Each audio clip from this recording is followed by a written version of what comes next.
Be strong.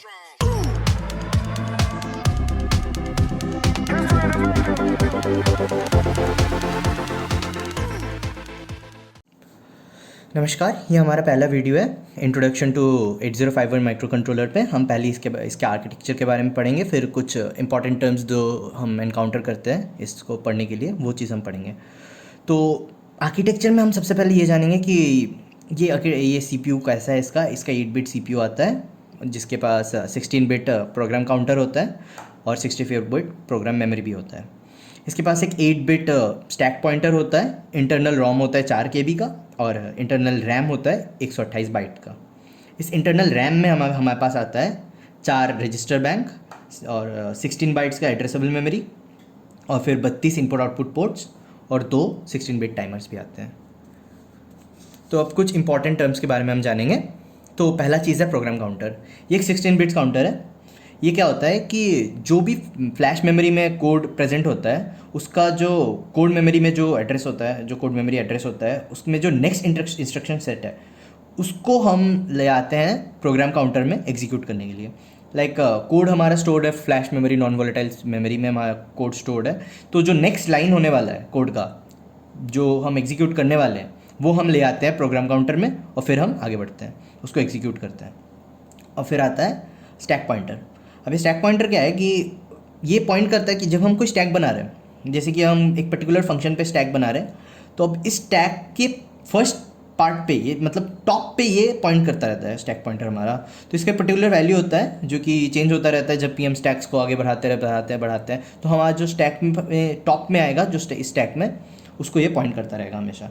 ये हमेशा आता है हमारे call, return, push, pop function के साथ ये ज़्यादा इंप्लीमेंट होता है। स्टैक पॉइंटर काम वहाँ पे है क्योंकि यहाँ पे हम कॉल लाते हैं, कहीं से लाते हैं, तो फिर हमें दिखाना पड़ता है कि हमारा स्टैक जो है कहाँ से ला रहा है, उसका टॉप पॉइंट कहाँ है। तो ये जानने के लिए स्टैक पॉइंटर बहुत इंपॉर्टेंट है। फिर अपना आता है प्रोग्राम स्टेटस वर्ड PSW। ये PSW क्या करता है कि हमारे हम जो अरिथमेटिक या फिर लॉजिकल कोई भी हम ऑपरेशन कर रहे होते हैं 8051 कंट्रोलर में, तो क्या होता है कि कभी कभार कुछ carry, overflow, auxiliary carry, parity, zeros जैसे कंडीशंस राइज होते हैं। तो हमारा जो ये प्रोग्राम स्टेटस वर्ड है या फिर PSW जो है ये इस चीज़ों को नोटिस करता है। जब भी ये देखते हैं कि ऐसा कोई कंडीशन हो रहा है तो ये एक फ्लैग राइज करता है। जैसे कि मान के चलिए आप कोई ऑपरेशन कर रहे हैं, उसमें आपका एक कैरी बिट आ रहा है, तो यहाँ पे क्या होगा, ये कैरी फ्लैग को राइज कर देगा। मतलब ये दिखाएगा कि आपके जो आपने जो अभी अरिथमेटिक ऑपरेशन या फिर लॉजिकल ऑपरेशन कुछ भी आपने किया है उसमें एक कैरी फ्लैग है, मतलब कुछ कैरी हो रहा है वहाँ पर। वैसे ही ऑक्सिलरी कैरी का भी एक फ्लैग होता है, ओवरफ्लो का एक फ्लैग होता है, पैरिटी का फ्लैग होता है और जीरोस का फ्लैग होता है।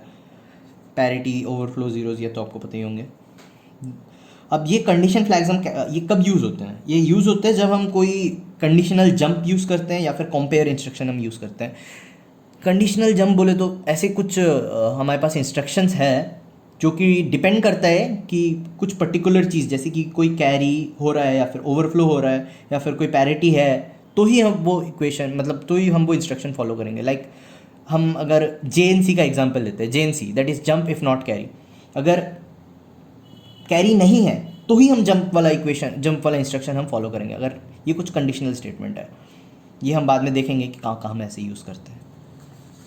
तो अब नेक्स्ट चीज़ जो है वो है हमारा डेटा पॉइंटर जो कि है DPTR। ये एक 16 बिट्स का पॉइंटर है, पॉइंटर वेरिएबल है।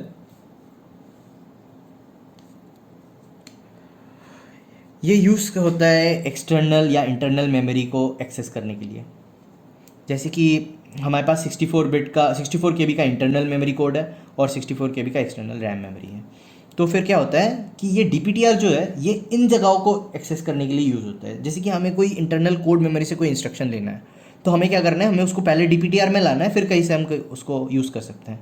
तो DPTR का मेन यूज़ यही होता है कि हमें अगर कोई इंस्ट्रक्शन कोड में से निकालना है तो हमें DPTR का यूज़ करना है। ठीक है, तो इस DPTR को यूज़ करने के लिए हम MOVC और MOVX का कमांड यूज़ करेंगे। अब MOVC हम तब यूज़ करेंगे जब हम इंटरनल कोड मेमोरी से कोई इंस्ट्रक्शन ले रहे हैं, और हम MOVX का इस्तेमाल तब करेंगे जब हम एक्सटर्नल से कोई इंस्ट्रक्शन ले रहे हैं, एक्सटर्नल मेमोरी से या फिर रैम से, एक्सटर्नल रैम से हम कुछ ले रहे हैं तो हमें MOVX का कमांड यूज़ करना होगा। नेक्स्ट आता है एक्यूमुलेटर। ये एक्यूमुलेटर क्या है कि आपने अगर कोई लॉजिकल या अरिथमेटिक ऑपरेशन करना है तो उसका जो सल्यूशन होगा, उसका जो भी सल्यूशन होगा करने के बाद, जो भी हमें मान के चलिए हमने कोई ऐड सब्ट्रैक्ट कुछ भी किया है, तो उसका जो सल्यूशन होगा वो जाके बैठेगा एक्यूमुलेटर पे।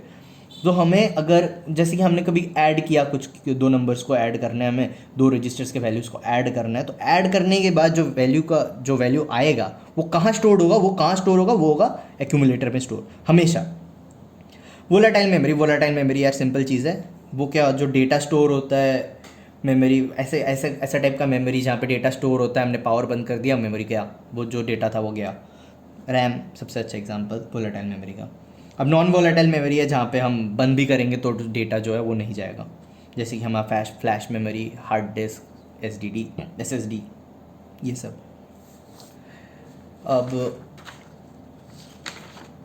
नेक्स्ट चीज़ आता है हमारा बिट एड्रेसेबल रजिस्टर।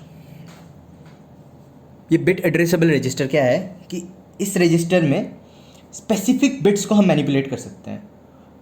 हम ऐसे इंस्ट्रक्शन दे सकते हैं जैसे कि एक स्पेसिफिक बिट, लाइक हम एक पर्टिकुलर बाइट के 6 बिट को मैनिपुलेट करना चाहते हैं तो हम ऐसे भी कर सकते हैं। तो ये होता है बिट एड्रेसेबल रजिस्टर, जिसमें हम पर्टिकुलर बिट को एड्रेस कर सकते हैं। 8051 में है ऐसा कि हमारे जो बीच में जो पॉइंट्स है रजिस्टर R1 के 0, 1, 2, 3, 4, 5, 6, 7 जो रजिस्टर के पोर्ट्स हैं उसको हम एड्रेस कर सकते हैं, इसीलिए उसको कहते हैं बिट एड्रेसेबल रजिस्टर। अब नेक्स्ट आता है बाइट एड्रेसेबल रजिस्टर। इसमें क्या होता है कि हमें जब लेना है इस रजिस्टर की कोई वैल्यूज़ को, हम एज ए बाइट कंसिडर करते हैं, लाइक 8 बिट के एक कम्बिनेशन को कंसिडर करते हैं तो ही हम इसको एड्रेस कर सकते हैं। यहाँ पे हम स्पेसिफिक बिट्स को एड्रेस नहीं कर सकते, एक्चुअली ईजी नहीं है उसको एड्रेस करना, इसके लिए हमें कॉम्प्लेक्स सॉफ्टवेयर की यूज़ करनी पड़ती है ऐसे इसके लिए। फिर आता है डेटा बस। डेटा बस बहुत सिंपल चीज़ है, ये एक बाईडायरेक्शनल बस है जो कि डेटा ट्रांसफ़र के लिए यूज़ होता है। ये register to register data transfer कराता है, या फिर रजिस्टर से एंड एक्सटर्नल रैम के बीच में डेटा ट्रांसफ़र कराता है। Code memory CPU instruction decoding के लिए ये ट्रांसफ़र कराता है। ये डेटा ट्रांसफरिंग के काम पे आता है डेटा बस। फिर आता है एड्रेस बस। अब ये एड्रेस बस क्या है कि हमने अगर कुछ प्रोग्राम काउंटर्स में प्लेस करना है फ्लैश मेमोरी से तो हमें एड्रेस बस चाहिए, क्योंकि वो फ्लैश मेमोरी पे लोकेट करेगा कहाँ पे है वो पर्टिकुलर कोड, और फिर वो पर्टिकुलर कोड को वो वापस ले आएगा प्रोग्राम काउंटर में। अब कोई 64 KB का अगर कोड है तो उसके लिए हमें 16 एड्रेसिंग लाइन चाहिए। फिर जो नेक्स्ट चीज़ है कंट्रोल लाइंस। अभी कंट्रोल लाइंस क्या है कि हम ये CPU से जनरेट होते हैं रीड और राइट करने के लिए स्पेसिफिक लोकेशंस पे। तो अब ये सिंपल ब्लॉक डायग्राम हम देख लेंगे। इसमें क्या है, ये पहला DPTR stack pointer program counter हमारा हो गया। अब ये हमारा कोड मेमोरी है, नॉन वोलेटाइल है, तो इससे हम जो नेक्स्ट इंस्ट्रक्शन सेट है वो हम ले रहे हैं प्रोग्राम काउंटर में डाल रहे हैं ताकि हम एग्जीक्यूट कर सकें, ठीक है। फिर वो पर्टिकुलर चीज़ वापस जाती है हमारे इंस्ट्रक्शन डिकोडर में, फिर वो चीज़ जाती है हमारे एक्यूमुलेटर पे या फिर कोई भी रजिस्टर में उसको जाना होगा तो, ठीक है। तो हमें अगर कुछ मान के चलिए अरिथमेटिक कुछ करना है या फिर लॉजिकल कुछ करना है तो हमारा वो नॉन वोलेटाइल स्टेट के बाद वो जाता है यहाँ पे ALU पे, PSW उसको मॉनिटर करता है कि कोई कंडीशन फ्लैग है या नहीं, फिर वो जाता है वैल्यू एक्यूमुलेटर पे। बाई डायरेक्शनल है तो दोनों तरफ फ्लो होता है, तो एक्यूमुलेटर से वापस यहाँ पे जा भी सकता है, कि फिर कोई भी हमारा रजिस्टर पे जा सकता है उसका वैल्यू। अब ये है हमारे बिट एड्रेसेबल रजिस्टर्स, ठीक है, वो यहाँ पे स्टोर्ड है। हम इंडिविजुअली कोई भी बिट को एक्सेस कर सकते हैं यहाँ पे, और फिर यहाँ पे हमारा जो भी हमारा बाइट एड्रेसेबल रैम है वो यहाँ पे स्टोर होता है इस जगह पे, वहाँ पे हमारा रैम रहता है, तो वो बाइट एड्रेसेबल होता है तो हम उससे ज़्यादा हेर फेर नहीं कर सकते हैं। तो अब इंट्रोडक्शन में यही था क्या क्या चीज़ है। अब नेक्स्ट वीडियो में हम बात करेंगे कैसे हम कोई इंस्ट्रक्शन सेट को यूज़ करेंगे, एड्रेसिंग मोड्स के बारे में बात करेंगे, और बाद में हम उसके इंस्ट्रक्शन सेट्स के बारे में भी बात करेंगे।